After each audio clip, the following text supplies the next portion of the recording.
13 presidents who led remarkable lives before taking office. Few roles in the world are as scrutinized and well documented as the presidency of the United States, making it seem like every detail of former presidents' lives has been thoroughly explored. Yet, their pre-presidential years often hold just as much fascination as their time in the White House. Running for the highest office in America requires an extraordinary individual, so it's no surprise that the lives of future presidents are filled with remarkable stories.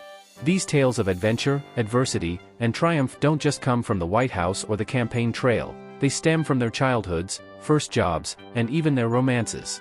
From wartime exploits to battles with illness, these future leaders had some incredible experiences. One thing is certain, if your life hasn't been a bit wild, you might not have what it takes to be president. Andrew Jackson participated in more than 100 duels.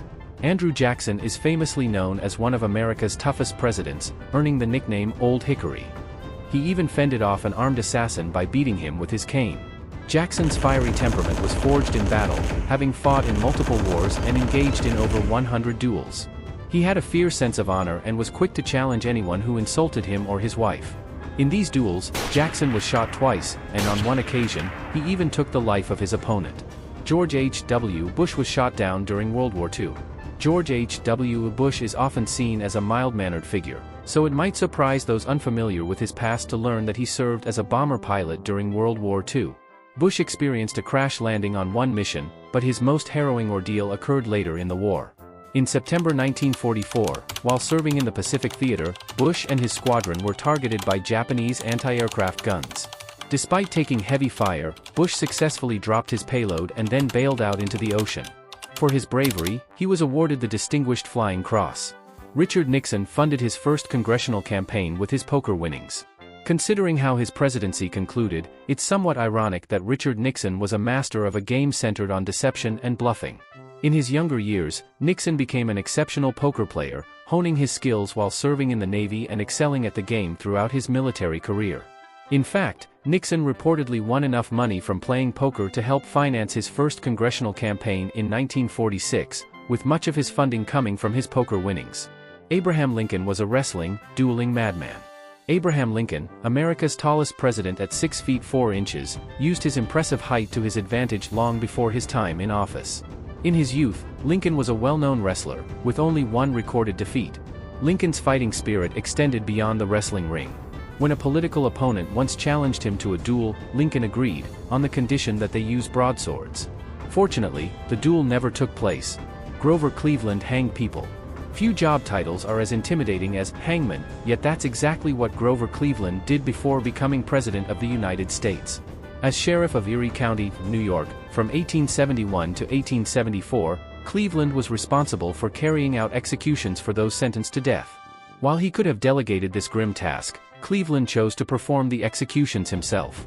He first hanged a young Irishman convicted of murdering his mother and later executed one other man during his tenure.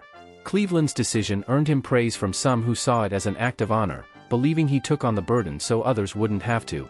However, his political opponents later tried to portray him as bloodthirsty, dubbing him the Hangman of Buffalo. Thomas Jefferson and John Adams vandalized Shakespeare's property. Before their presidencies, John Adams and Thomas Jefferson developed a friendship while living in England.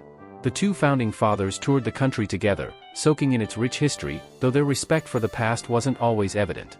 During a visit to Shakespeare's historic home, where some of the bard's belongings were on display, Adams and Jefferson couldn't resist taking a memento. They chipped off a piece of Shakespeare's chair to keep as a souvenir, effectively vandalizing the possessions of one of England's most beloved figures. Herbert Hoover lived in China during the Boxer Rebellion. Shortly after their marriage in 1899, Herbert Hoover and his wife Lou moved from California to China, where Hoover was to advise the Chinese emperor on mining operations. Their work was abruptly interrupted by the Boxer Rebellion in 1900, as rebels laid siege to Tientsin, where the Hoovers were residing. During the siege, Hoover assisted in constructing barricades while Lou volunteered at a hospital. Some reports even suggest that Hoover rescued and sheltered Chinese children amidst the chaos of urban warfare.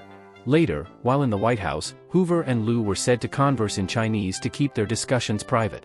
John F. Kennedy was a shipwrecked war hero. John F. Kennedy is remembered as one of America's most popular presidents, but his heroism was evident long before he entered the Oval Office. During World War II, Kennedy served on a patrol boat in the South Pacific. When his vessel was hit by a Japanese destroyer, he guided his crew to safety on a nearby island. Remarkably, Kennedy towed an injured comrade to shore by pulling on the man's life jacket strap with his teeth. Gerald Ford appeared on the cover of Cosmo. While good looks aren't essential for running for president, they can be an advantage. By the time Gerald Ford reached the Oval Office in 1974, he wasn't exactly known for his striking appearance, but his youthful days were a different story. Ford was a football star and even dabbled in male modeling, landing a spot on the cover of Cosmopolitan magazine. Today, Cosmopolitan is better known for its sex tips and personality quizzes, but back then, it showcased Ford's classic masculine charm. Theodore Roosevelt formed a volunteer cavalry. As Theodore Roosevelt advanced in his political career, he developed a strong interest in the Spanish-American War. Instead of delegating the task, Roosevelt set aside his Washington ambitions and took to the battlefield, organizing his own volunteer cavalry, the Rough Riders. He famously led them in their iconic charge up San Juan Hill.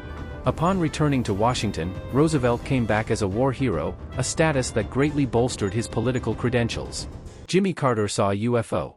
Most politicians steer clear of discussing extraterrestrials, but Jimmy Carter made headlines with his claim of having seen a UFO while serving as governor of Georgia. This didn't hinder his ascent to the White House, though he remains known as the UFO president. In October 1969, Carter reported seeing a bright, unidentified object in the sky, which he said appeared larger than the moon from his viewpoint. Although he didn't file an official report until 4 years later, he promised to release any classified UFO documents once in office. However, no such files were ever made public. George W. Bush was the head cheerleader in high school. While George W. Bush was a capable baseball player, he focused much of his high school athletic energy on cheerleading. In fact, he excelled so much in cheerleading that he became the head cheerleader during his senior year at Phillips Academy in Andover, Massachusetts. Don't forget to like, subscribe and share.